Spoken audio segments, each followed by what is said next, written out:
چلیں شروع کرتے ہیں. اعوذ باللہ من الشیطان الرجیم. بسم اللہ الرحمن الرحیم. وَإِذِ اسْتَسْقَىٰ مُوسَىٰ لِقَوْمِهِ فَقُلْنَا اضْرِب بِّعَصَاكَ الْحَجَرَ فَانفَجَرَتْ مِنْهُ اثْنَتَا عَشْرَةَ عَيْنًا قَدْ عَلِمَ كُلُّ أُنَاسٍ مَّشْرَبَهُمْ كُلُوا وَاشْرَبُوا مِن رِّزْقِ اللَّهِ وَلَا تَعْثَوْا فِي الْأَرْضِ مُفْسِدِينَ. یاد کرو جب موسیٰ علیہ السلام نے اپنی قوم کے لیے پانی کی دعا کی تو ہم نے کہا فلاں چٹان پر اپنا عصا مارو. چنانچہ اسے 12 چشمے پھوٹ نکلے اور ہر قبیلے نے جان لیا کون سی جگہ اس کے پانی لینے کی ہے. اس وقت یہ ہدایت کر دی گئی تھی کہ اللہ کا دیا ہوا رزق کھاؤ پیو اور زمین میں فساد مچاتے مت پھرو. تو یہاں پانی کا ذکر ہے. ظاہر ریگستان تھا جہاں سائی کی ضرورت تھی, جہاں کھانے کی ضرورت تھی, وہاں پانی کی بھی ضرورت تھی. اور ہم جانتے ہیں ریگستان اسی لیے ہوتا ہے کہ پانی نہیں ہوتا وہاں پر. تو معجزانہ طور پہ ایز اے میریکل موسیٰ علیہ السلام نے اپنا عصا ایک پتھر پر مارا اللہ کے حکم سے اور اس میں سے چشمے پھوٹ نکلے. یہ جو عصا ہے موسیٰ علیہ السلام کا, اس کے ساتھ 4 معجزات وابستہ ہیں جو ہم قرآن میں پڑھیں گے. 4 میریکلز اٹیچ ہوئے ہیں اس لاٹھی کے ساتھ. ایک تو یہاں پڑھا ہم نے کہ پتھر پر مارا تو چشمے پھوٹ نکلے. اگر بنی اسرائیل سے کہا ہوتا اللہ تعالیٰ نے کہ تم کو پیاس لگ رہی ہے تم یہ لاٹھی لے کے فلاں پتھر پہ مارو, وہ کیا کہتے؟ کیوں؟ پہلے تو کہتے کیوں؟ پانی کا پتھر سے کیا تعلق؟ لاٹھی مارنے سے پتھر کیسے پھٹے گا؟ اس میں سے پانی کہاں سے نکلے گا؟ پانی کہاں سے ابزارب ہوتا؟ یہ دیکھیں کہ اللہ کی فرما برداری کرنے کے آپ نقد فائدے دیکھیں. اور پلیز اپنے لیے میں سب سے پہلے اپنے آپ کو نصیحت کر رہی ہوں, پھر آپ کو, کہ بڑوں کی بات مان لیا کریں جس میں کہ کوئی نقصان نہیں ہے ہمارا. اس کو ڈیلی ڈیلی نہ کیا کریں. ماں کچھ کہہ رہی ہے, باپ کچھ کہہ رہے ہیں, ساس کچھ کہہ رہی ہے, دادی نانی کوئی کچھ بات کہہ رہی ہیں, کوئی بڑے کہہ رہے ہیں, چھوٹے کہہ رہے ہیں, سن لینی چاہیے. اور اللہ کی بات تو پھر ظاہر ہے وہ اللہ کی بات تو اللہ کی بات ہے. تو اس نے بہت سوال جواب نہیں کرے. موسیٰ علیہ السلام نے سے کہا, انہوں نے کہا ٹھیک ہے. تو پھر کیا ہوا؟ فائدہ ہی ہوا نا. کوئی نقصان ہوا؟ کوئی نقصان نہیں. تو فائدہ ہی ہوتا ہے فرما برداری کرنے میں. تو ایک تو اس کا فائدہ, اس کا معجزہ کیا دیکھتے ہیں ہم عصا کا, کہ پتھر پر مارا تو 12 چشمے پھوٹ نکلے. پھر ہم نے ابھی تو دیکھا تھا پیچھے وہ کیا تھا کہ پانی پر مارا تو وہ پھٹ گیا. پھر سانپ بھی بن جاتا تھا, یہی عصا, وہ آگے پڑھیں گے انشاءاللہ. تو 2 معجزے تو ہم نے خود دیکھ لیے عصا کے. ایک سمندر کا پھٹنا کہ سمندر پھٹ گیا اور خشکی نکل آئی. ایک خشک چیز پر مارا تو پانی نکل آیا. اور 2 معجزے آگے آئیں گے. نمبر 1 جادو کے اس کا سانپ بن جانا لاٹھی کا, اور نمبر 2 جادوگروں کا جادو ختم کر دینا. تو جب پانی مانگا, اس کے پیچھے بھی کہانی ہے. پھر آپ دیکھیں قرآن نے بڑی چشم پوشی سے کام لیا, بہت زیادہ پردہ رکھا ہے. ورنہ ان کی اپنی کتابیں پڑھیں, اس میں تو آتا ہے کہ سارے جمع ہو گئے اور خوب بڑبڑانے لگ گئے اور کہنے لگے کہ تم کو مارنے کے لیے آئے ہو یہاں پر, اس لیے نکال کر لائے ہو تم ہم کو ریگستان میں, کہ ہم پیاسے مر جائیں یہاں پہ. اتنا لڑے, اتنا جھگڑے کہ پھر دعا کی موسیٰ علیہ السلام نے.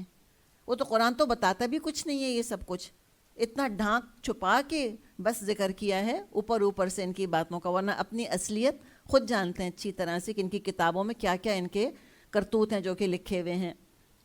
تو جب عصا مارا پتھر کے اوپر تو 12 چشمے نکل آئے اس میں سے. تو 12 چشمے کیوں؟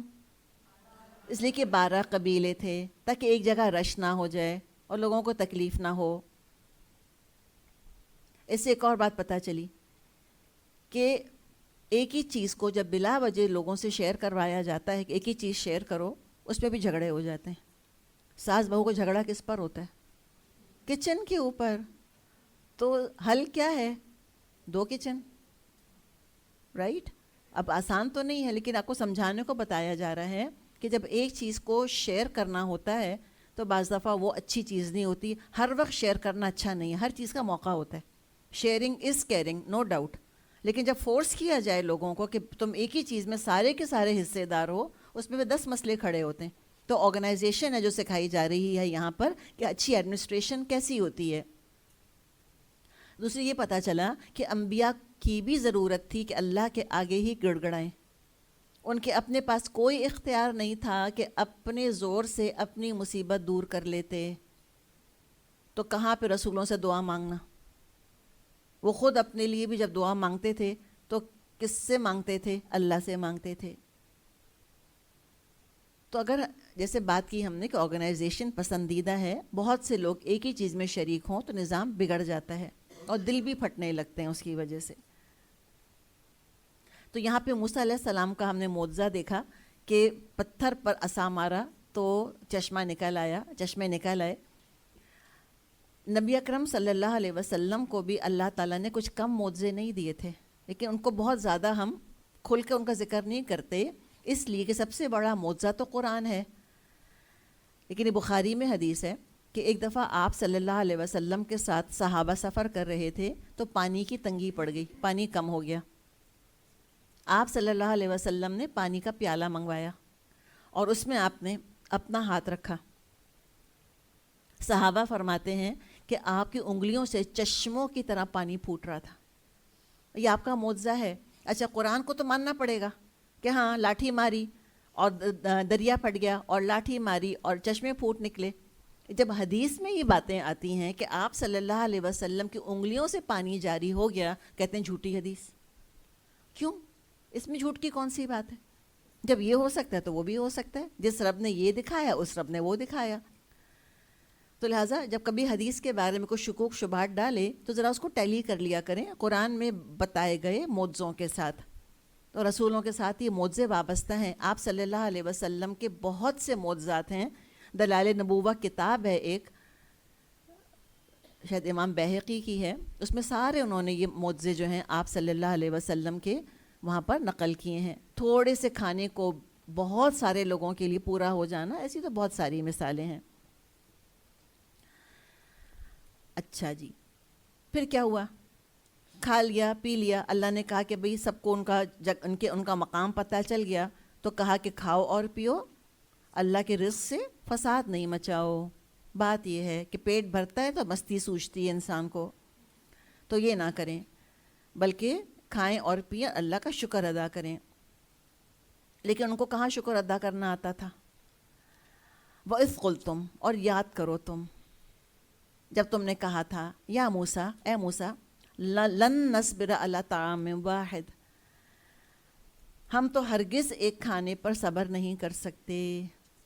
لن نصبر، فادع لنا ربک، تو تم پکارو اپنے رب کو ہمارے لیے، یخرج لنا، وہ نکالے ہمارے لیے، مما تنبت الارض، اس میں سے جو کہ زمین اگاتی ہے، من بقلها وقثائها وفومها وعدسها وبصلها، زمین کی پیداوار ساگ اور ترکاری اور گیہوں اور لہسن اور پیاز وغیرہ ہمیں دے۔ قال، کہا موسیٰ علیہ السلام نے، اتستبدلون الذی هو ادنی بالذی هو خیر، کیا تم ایک بہتر چیز کے بجائے ادنا چیز لینا چاہتے ہو؟ اہبطوا مصر، جاؤ کسی شہری آبادی میں بس جاؤ، فإن لکم ما سألتم، وہاں تم کو وہ سب کچھ مل جائے گا جس کی تم خواہش کر رہے ہو، جو تم مانگ رہے ہو۔ اچھا، اب یہ کیا کھا رہے تھے؟ من اور سلوا۔ جب ان کے مرد گھر آ کے پوچھتے ہوں گے آج کیا پکا ہے، بیوی کیا کہتی ہوگی؟ من اور سلوا۔ اگلے دن پوچھتے ہوں گے وہ کہتی ہوگی سلوا اور من، وہ یہ کہتی ہوگی نا۔ تو یہ دیکھیں یہ نیچرل ہے، اس کو سمجھے، بات بڑی زبردست ہے یہاں پر۔ ایک ہی طرح کا کھانا کھاتے کھاتے دل بھر جانا نارمل ہے، یہ انیوژل بات نہیں ہے کوئی۔ نارمل حالات میں ایسی فرمائش کرنا کوئی بڑی بات نہیں ہے۔ آلو کی سبزی، آلو کی کھیر، آلو کے چاول، آلو کا سیلڈ، ہم کہیں گے بھئی اس کے علاوہ کچھ ہے؟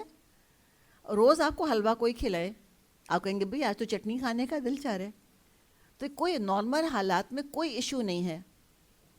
کیوں مشکل نہیں ہے؟ کہ بازار میں لہسن پیاز سب کچھ موجود ہے، سبزی موجود ہے، ککیومبر کھیرے موجود ہیں، بازار سے لے آئیں، چاہیں تو اپنے گھروں میں آپ اگا لیں، اگر اللہ نے آپ کو زمین دی ہے تو اپنے آپ کچن گارڈن بنا لیں چھوٹا سا، سبزی ترکاری اگا لیں۔ نمبر 1۔ نمبر 2، کیا فرمائش کر رہے ہیں؟ کیا شراب سور کی فرمائش کر رہے ہیں؟ کس کی فرمائش کر رہے ہیں؟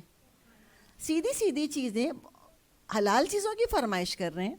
نمبر 4 یہ بتائیں کہ بہت بڑی بڑی فرمائشیں کر رہے ہیں، کہ کیا کہہ رہے ہیں کہ ہم کو جو ہے وہ ہمیں کوئی سجی کھانی ہے، یہ کہہ رہے ہیں، یہ بھی نہیں کہہ رہے، بہت معمولی چیزوں کی فرمائش کر رہے ہیں. تو پھر اتنی بیزاری کا معاملہ کیوں اللہ کا کہ ضربت علیہم الذلۃ والمسکنہ، کہ دے ماری گئی ان پہ ذلت اور مسکنت، وباؤوا بغضب من اللہ، اللہ کے غضب میں گر گئے. کس بات پر؟ آلو پیاز ترکاری لہسن مانگنے کے اوپر. لگ تو یہی رہا ہے نا، کانٹیکس تو یہی ہے سارے کا سارا. تو ذرا سا اس کو ضروری کہ ہم انالائز کریں اور دیکھیں ایشو کیا ہے. ایشو یہ ہے نمبر 1 بات کرنے کا انداز. جو ایروگنس ہے ان کا، جو سینس آف انٹائٹلمنٹ ہے ان کے اندر، یہ سب سے بڑا ایشو ہے ان کا. کہ ادعو لنا ربک، یہ کوئی طریقہ ہے بات؟ تم پکارو اپنے رب کو ہماری طرف سے on our behalf, you pray to اللہ آن آر بہاف. ایسے بات کرتے تھے یہ موسیٰ علیہ السلام سے. خود دعا بھی نہیں کریں گے اللہ سے، نہ اٹیچمنٹ، ایک دوری کا احساس. یہ نہیں کہہ رہے کہ چلو کہہ کہ ادعو لنا ربنا، چلو موسیٰ تم پکار لو ہمارے رب کو. کیا کہہ رہے ہیں؟ ربک، تمہارا رب. اپنا رب بھی نہیں کہہ رہے. تو نہ محبت اللہ سے، نہ اللہ سے امید. اپنی حرکتیں دیکھ رہے ہیں، ان کو پتہ ہے کہ جو کرتوت ہمارے ہیں ہم اس قابل ہی نہیں ہیں کہ اللہ سے ہم مانگیں. اچھا، اب جو کچھ ملا تھا من اور سلوہ، اس کا شکر ادا کرتے ہوئے مانگ لیتے کہ اللہ تعالیٰ تو نے بہت دیا، تو نے کھلایا، کچھ نہیں تھا، ہم کو یہ بھی ملا، یہ بھی ملا، الحمدللہ، اللہ یہ بھی ہم کو دے دے، کوئی حرج نہیں تھا، اللہ دے دیتا. اور اسے کیا کہا تھا پیچھے کہ اس وَاسْتَعِینُوا بِالصَّبْرِ وَالصَّلَاةِ، صبر اور نماز سے مدد لینا. جتنا زیادہ صبر کا کہا گیا ان کو، اتنا انہوں نے کہا لن نصبرا، نہیں کریں گے صبر، ہرگز نہیں صبر کر سکتے. اور کس کی اولاد ہیں یہ؟ یعقوب علیہ السلام کی. یعقوب علیہ السلام مشہور کس کے لیے؟ صبر کے لیے. اور انہوں نے کیا کہا؟ لن نصبرا، ہم ہرگز صبر نہیں کریں گے. اچھا، اب جو ہم نے بات کی تھی کہ تو معمولی چیزیں ہیں ساری، ترکاری اور لہسن اور ککمبر اور کھیرا اور ککڑی. کہاں معمولی ہیں؟ شہروں کے لیے، ریگستان کے لیے معمولی ہیں. معمولی تھی ریگستان کے لیے یہ چیزیں. ریگستان کے لحاظ سے یہ فرمائشیں دے ور بارڈرنگ آن امپاسبل، یہ ناممکن چیزیں تھیں. مثال کے طور پہ گڑ کون سی بڑی چیز ہے؟ ہر جگہ آپ کو گڑ مل جائے گا. اب آپ گئی ہیں سوئٹزرلینڈ اور وہاں آپ گڑ مانگتی پھر رہی ہیں، ملے گا؟ نہیں ملے گا. نان، ہر نکڑ پہ آپ کو نان مل جائے گا، یہاں پہ گرم گرم نہاری. اب نان نہاری آپ کو چاہیے، یہاں تو کوئی بڑی بات نہیں ہے. اب کوئی لے گیا آپ کو فرانس، اب وہاں کہہ رہے ہیں نان نہاری، ملے گا وہاں پر؟ نہیں ملے گا وہاں پر. تو یہ دیکھیں کن سرکمسٹانسز میں کس جگہ کیا مانگ رہے ہیں. معمولی چیز کو غیر معمولی جگہ مانگ رہے ہیں جو نہیں مل سکتی. پتہ تھا یہاں نہیں اگ سکتا یہ سب کچھ. اب پانی جو ہے اس سے وضو کریں گے، پانی سے یہ نہائیں گے، غسل کریں گے، پانی سے اپنی زندگی قائم رکھیں گے کہ ترکاری اگائیں گے. کیا کریں گے؟ یہ کھیتیاں ایسی اگ جاتی ہیں کوئی بغیر پانی کے؟ پھر کیا ہوتا؟ کھیتیاں اگانے کے لیے سورج چاہیے تھا، تو بادل ہٹتا کہ نہ ہٹتا؟ تو مرتے کہ نہ مرتے پھر دھوپ میں؟ دیکھیں نا سب پریکٹیکلٹیز تو دیکھیں، کتنے سارے ایشوز تھے. تو معمولی نہیں تھی فرمائش، بہت غیر معمولی چیزیں انہوں نے مانگی ہیں. اور جو ایشو تھا کہ اعلیٰ تر مقصد وقت کا بہتر استعمال کرنا تھا ان کو. ابھی مصر سے نکلے تھے، صدیوں کی غلامی کے بعد ان کو ریہیبلیٹیٹ کرنا تھا اپنے آپ کو، ری آرگنائز کرنا تھا اپنے آپ کو. شریعت ملی تھی، نافذ کرنا تھا. صدیوں کے بعد آزادی کی نعمت حاصل کی تھی انہوں نے. تو فرعون سے آزادی ملی تو نفس کے غلام بن گئے. اور چھوٹی چیزوں کا مانگنا بتا کیا رہا ہے کہ جو چھوٹی چھوٹی خواہشات پہ صبر نہیں کر سکتا، وہ خود گواہی دے رہا ہے کہ کردار کیسا ہے. تو کردار ہے ہی نہیں ایسا ان کا کہ حامل شریعت بن سکیں.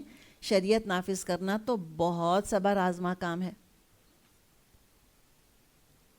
ایک اور بات پتہ چلی کہ لیڈر کتنا بھی اچھا ہو، اس کے عزائم کتنے بھی بلند ہوں، اگر ٹیم کم ہمت، خواہش پرست، بے صبری، نافرمان ہے، کبھی کامیابی نہیں ملے گی.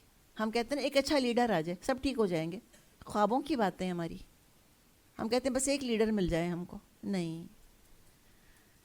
تو جو کامیابی ہوتی ہے صرف لیڈر سے نہیں ہوتی بلکہ ٹیم سے بھی ہوتی ہے. ٹیم بہت بڑی چیز ہے, بہت بڑی نعمت ٹیم ہے, یا بہت بڑا ہینڈی کیپ.